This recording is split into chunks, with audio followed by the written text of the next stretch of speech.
Well, welcome everybody to another episode of the Future of BizTech. I'm your host, JC Granger. I have with me here the CEO of Veeam.com, Marwan Forzley. Marwan, thank you so much for coming on the show. Happy to have you on. Why don't you start with telling our audience a little bit about yourself and your background, and then just kind of what motivated you to start Veeam? Thank you, JC, for having me, and good to see you. I started Veeam in 2014. I used to run e-commerce for Western Union. Got into Western Union through an acquisition of a company called eBillMe, which I founded and sold to them. I've been in startups and big companies throughout my career. I've been in payments for a long time. One of the reasons we started Veeam is to make it really simple for businesses to pay and get paid. The vision is real simple. When you go to buy coffee in the morning, you don't think of how you do it. You just pay and you move on. Your mind is thinking about emails and calendars and things you have to do. Your mind is not fixated on how you pay. When you actually do business payments, whether you're doing it domestically or globally, it's the opposite issue. Your mind have to think about, how do I do this? What kind of information do I need?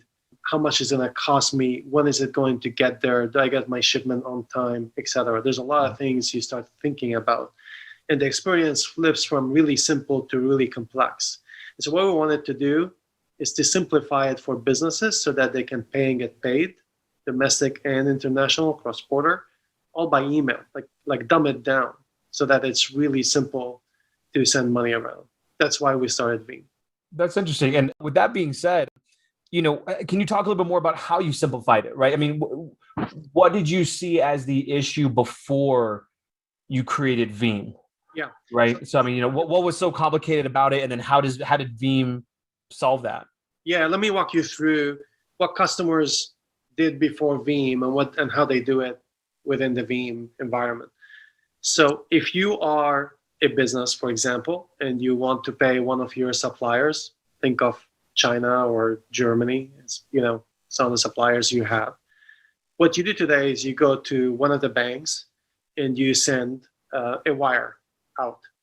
So the way you do it is in order to send the wire, you have to pick up a whole bunch of information on the receiver that you're sending money to. So typically the receiver's name, address, IBAN and BIC, SWIFT codes. You got to think about the currencies. Do I send US dollar or do I have to buy foreign exchange, RMB or euros and send it out? Mm-hmm. You have to think about the fees that are applied for that bank wire. And then you have to think about cutoff times. Do I do it, before 1 p.m. PST or 5 p.m. Eastern so that I make sure I get it in before cutoff for the day? And then once you actually send the money, you don't really know what happens to it until the supplier that you're sending money to tells you, hey, I received your money. But other than that, you don't know. Mm-hmm. So what we're solving for is, how do you make that experience simpler? So the way we designed Veeam, you sign up, we do authentication on you to make sure that you're a business, a legitimate business. And then to send money to China or Germany, essentially all you need to do is enter the email address of the recipient and the amount of money you owe. That's it. So I type in, I'm sending money to ABC Corporation in Germany and it's $10,000. Mm-hmm. Hit pay. The company in Germany, ABC Corporation, receives a notice that you're getting paid and then make a decision on how they want to get paid. Do they want it in euros or US dollars? Do they want it in their bank account or in their card or in their wallet? And so it gives them a bunch of choices to work with. Once ABC decides that, I'm going to pick up that money from you, we then start routing the payments from the sender to the receiver. The best way to think of this, like a good analogy, is if you think of how consumer peer-to-peer systems work, kind of like if you think of Venmo, Square Cash, Zelle, WeChat Pay, Alipay, like that type of work for businesses. So we have customers that use their bank to send money out and found it complicated and didn't like the experience. It's friction for them and their suppliers. And so they log into Veeam to send money domestic and cross-border, to pay suppliers, pay labor, to do intercompany transfers. Some of them use us to collect money from their buyers. So that's how the entire experience works. All of it is designed around the same principle, that I gotta be able to pay and get paid anywhere, all by email.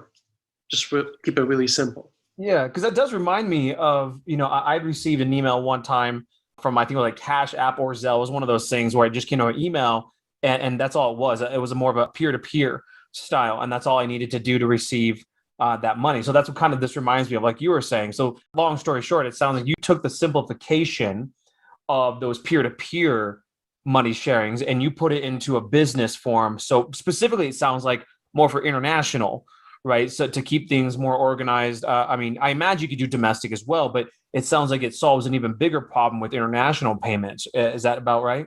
There are different types of issues. So we solve for both domestic and international. We have quite a bit of domestic volume, actually, in addition to international. But we're solving two different things. In domestic markets, you're kind of solving for customers that used to send money by check or by bank wire. And you're giving them something simpler to work with. That's better user experience, better UX, UI, and marries the data and the payments together. When I send the payment, I'm actually also sending the data with that payment, so you know that this payment that I receive, and when I have the contract with it or the invoice with it, I know that this payment belongs to that invoice, and I can track what happened to that payment. So when you do it internationally, it gets more complex because there's foreign exchange in the middle. Mm-hmm. And there where you end up, where it gets more complicated, is because you're dealing with foreign exchange, so you need to understand who pays for the foreign exchange. Is it the payer or the receiver? At what rate and what countries?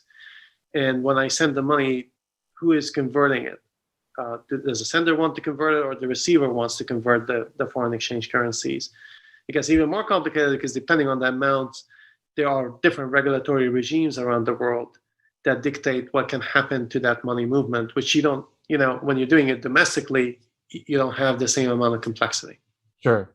Well, let me ask you a couple of questions about this. So I love how efficient it is. I like the communication real time, right? You said, hey, you know that they received it. You can get a notification, I imagine, so you don't have to wait for that vendor to say, yeah, we got it, or they just fall off the earth. But let's talk about protections for it. So like PayPal, for example, if I pay somebody through PayPal and they do not give me what I paid for, PayPal has their own insurance basically to cover that. Does Veeam have that built in? And if not, then does it tie into something that can protect someone for an international payment that was said? Because it's not a wire, right, directly from bank to bank. But how does it work if somebody said, well, what if I'm doing my first business with a company in China or Germany or Australia or wherever? Do they have any protections in place that are covered either by international stuff or banks or by Veeam? How does that work? Yeah, so the most important thing is that we are a regulated company. We have money transfer licenses in every state in the US, and we have other licenses we work with in other markets. So as part of that, we have to make sure that there's oversight on who to send money to and how we send the money. So we can't, if you, for example, log in and you want to send money to someone who ends up being a fraudster, the system is scanning for that and will shut it down to protect for cases where the new recipient you're sending money to is not a legitimate party. And that's part of the security of the system. The other thing that's important about the security here is that the payer and the payee do not know each other's bank account, which is in typical bank wire, the payee has to exchange their bank account information with the payer. Yeah. The payer then to send that money to the payee. In this system, each party is protecting their own information by putting that on the network, and the network does the money movement for them. When you actually send the money, we do not send the money unless all the basic criteria checks out. Is this the right sender and the right receiver? Do we have all the KYC requirements? Do we know why this payment is being sent? All that needs to check before money is sent. When you actually send the money, if it turns out that this is the wrong party or the party that you send money to did not ship you, these are processes that sort themselves out between the payer and the payee. Our job here, we are the payment processor facilitating the movement of funds in an experience that's simpler compared to what they have today, which is bank wire. Same process, by the way, on bank wire. If you actually if you send $10,000 to someone in Germany, and that party in Germany did not ship you the funds, you have to did not ship you the goods. You have to sort it out with that entity in Germany. The bank can help with refunds, can help with figuring out how to recall payments. But that process happens between the two parties that are negotiating with each other in response to a contract that they signed between each other. Sure. Okay. And I do like that there are some protections in there because I know a lot of small business owners who have been, on the bad end of the stick there, sending money overseas, Yep. and that company was, it seemed legit and then they never hear back from them, things like that. So I guess that is a good transition. My next question is, do you guys specialize more in enterprise, like big Fortune 1000 companies, or are you really focusing on the small business owners? What's your preference? We focus on small and mid-market businesses primarily. They tend to be a lot of e-commerce, startups, e-tail, import-export, online business services, and they use us to pay a variety of different types of receivers, from suppliers to labor to intercompany transfers. And again, some of them use us to actually collect funds from their buyers. But generally, the bulk of the initiators, the ones that send the money or request the money, are SMBs. Sometimes they send money to larger companies, and that's part of the way the system works. But the focus on the initial accounts are basically SMB focused. Got it. Okay. And then let me ask you one more thing here. We're obviously coming out of the tail end of COVID right now. By the time this airs, hopefully we'll be even closer than that. But my question is, how did Veeam do during COVID? I mean, did you guys take a hit, or did you find that companies were using you more than they did before? Just what happened with you guys when it came to all the different effects of COVID? Yeah. So COVID actually did very well, did wonderful actually for companies that are virtual. It had a hard hit for companies that are dependent on physical exchange of goods and services. So things like physical retail and travel and these sectors got badly hit. Our portfolio of accounts had more virtual businesses. And so we actually benefited from the shift of traffic that happened to these businesses that are virtual that did very well during COVID. Their business expanded during COVID. Wow. Okay. Yeah, and it's fueled by two primary use cases. E-commerce that became very prominent during COVID because people shop online. And then the second thing is remote labor.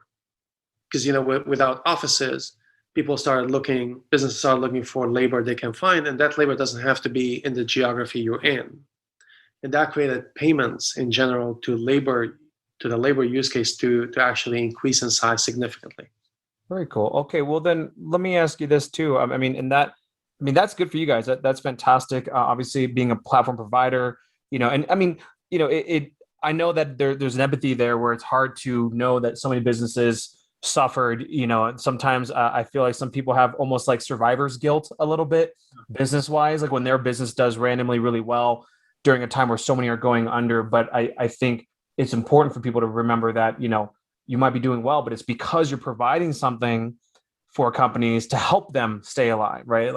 That's a big deal. So I'm glad you guys did well because you're obviously helping other businesses, stay above water on that too. Now I'm a marketing guy. I've owned a marketing agency for over 11 years now. I've been doing it for about 20. And so I always ask, what kind of marketing is Veeam doing to get itself out there, right? I mean, you guys are already a kind of a larger company. I think in the previous interview, you told me you guys were not 1 to 200 employees. I mean, you guys are doing pretty well, it sounds like. But what do you guys are doing to tell small business owners about yourself? I mean, is it paid ads? I mean, what kind of tips or tricks can you give to the audience? Because a lot of people listening also have their own platforms, and sometimes they're not at your level yet, right? But they want to be there. So, is there anything that you did marketing wise that really got you guys out there hard and fast that you'd recommend to anyone? A good chunk of the growth had been coming from existing customers that actually really like the system and bring other customers to the platform. And that's one thing I would encourage, listeners and generally anybody that's building a business. One of the things that's really hard to do is constantly acquire customers all the time. And so when you have a model where customers are delighted and they have a experience they really like, they actually help you out and bring other customers to the platform. So that's number one. Then the other thing we've done is partnerships. We plugged into QuickBooks, Xero, NetSuite, Magento, Zapier, Wow. a bunch of things we've done on the integration side to make the experience within the context of what you use today. And that's something that helps in account acquisition because, if you're in QuickBooks, why sign up to Veeam and do it independently when you can do the transaction from QuickBooks, and same thing with NetSuite environments you're in. So that is also important.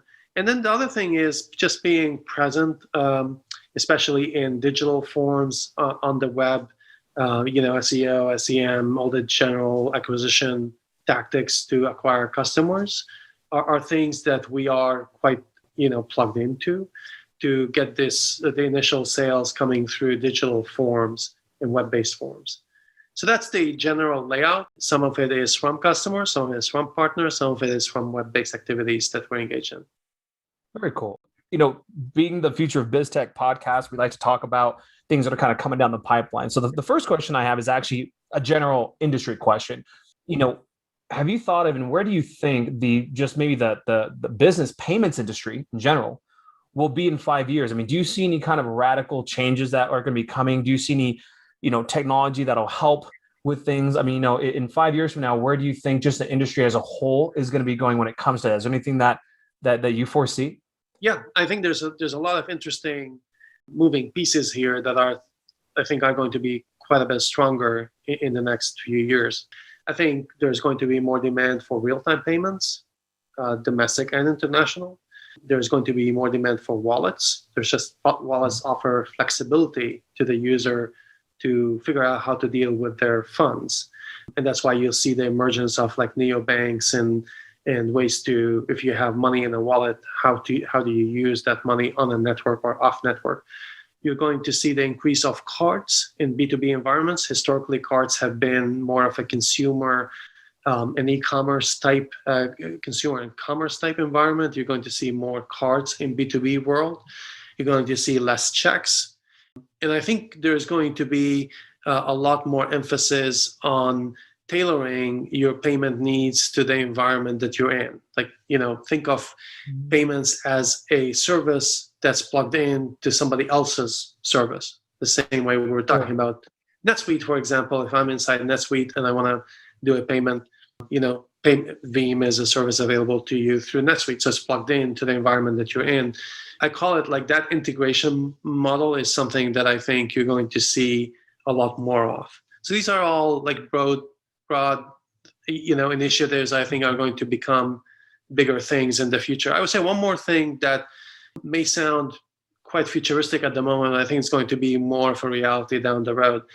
Crypto, Bitcoin. I was going to ask about that. If you didn't say anything, I was going to ask, what about the integration and conversion of B2B crypto?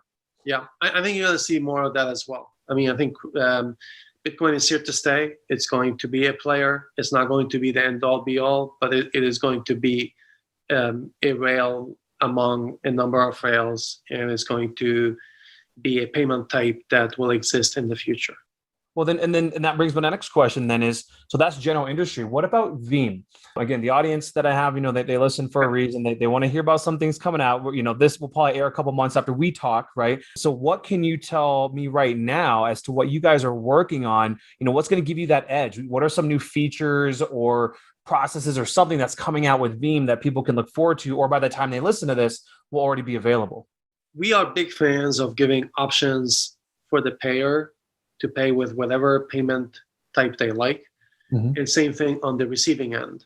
So for example, we've had the ability to pay from your bank account through a check or your bank ACH. Mm-hmm. We're adding cards, so you can pay with card. And on the receiving end, you can receive on a card, receive to your bank account, or receive by check, So I can receive on a credit card? I could receive on a credit card or a debit card? Debit card. It's the Okay. bank account associated with your debit card.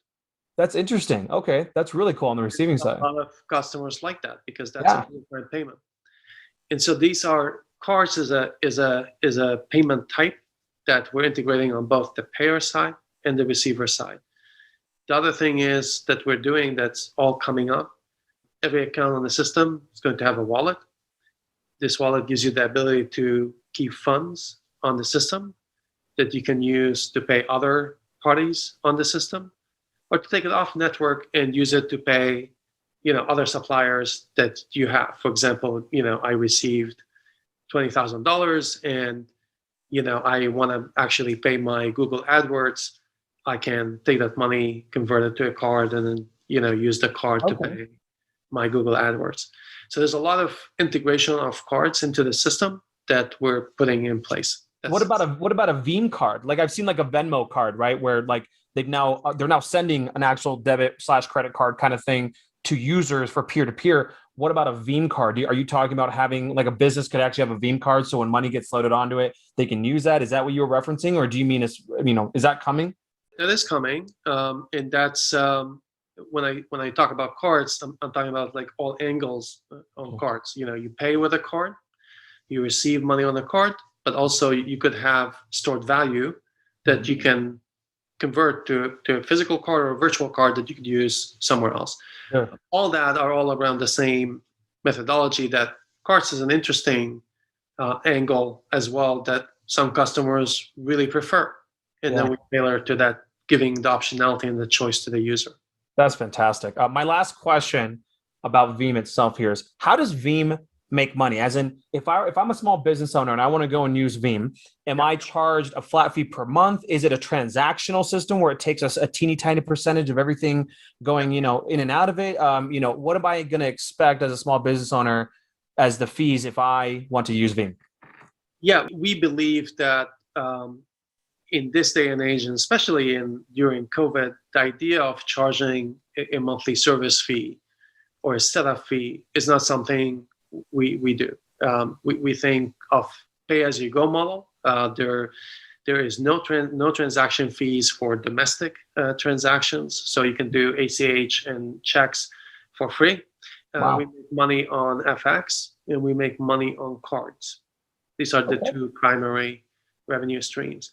We also have the ability to get financing, working capital on these payments. So, for example, if you have an invoice, you can have the invoice funded on the spot as a payee, or if you have an invoice that you like to pay, you can pay it in installments. These are all like added services that we make money from. The basics. I didn't know you had that. I didn't know you had financing options for your users. I mean, listen, as a marketing agency, I know a lot of other agency owners, for example, and depending on the services that they offer, if they do, let's say they do a website, right? It's a big project amount. It's not always as affordable for some people. But so if they had a system where they could say, well, sure, the website's $20,000, but you can finance it automatically. Is that what you're saying? Like if somebody was to have a big project-based thing, they could use your system so that their customer could pay it off over time, and then they're paid up front, or do they get it at installments also? How does that work? Yeah, so you as the invoicer have the ability to say, okay, can I get this invoice paid now? Right, and that's a service to you as the invoicer. That's one. This program is basically called Get Paid Now. You get paid on the spot.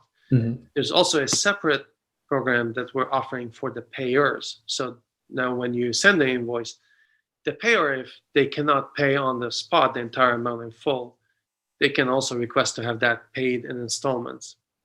We then take that data on either end of the transaction and find the party that's going to underwrite it.